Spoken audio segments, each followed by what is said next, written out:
Guys, আজকে মনের ভিতরে অনেকটাই একটা কষ্ট মানুষের থাকে।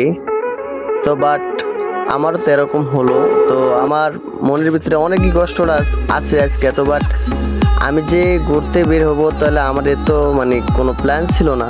তো মানুষের মুড কখনো ভালো থাকে, আবার কখনো খারাপ থাকে।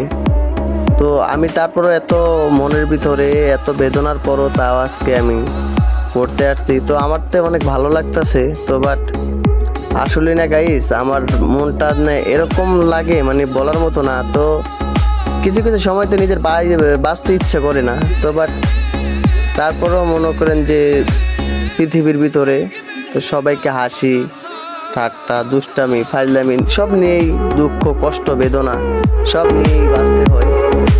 তো বাট এই চিন্তা ভাবনা করে আজকে আমরা চলে আসলাম গার্ডেন পার্কে। তো বাট আমার কোনো মুড ছিল না আসার।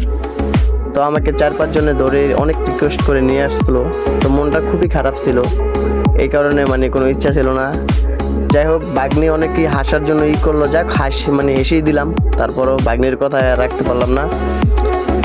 তো সবাই তো আমার তো ফ্রেন্ড ফলোয়ার তেমন একটা নেই, তো নতুন আইডি তো তো ছোট আইডি, তো কেউ এড়িয়ে যাবেন না, সবাই সাপোর্ট করবেন।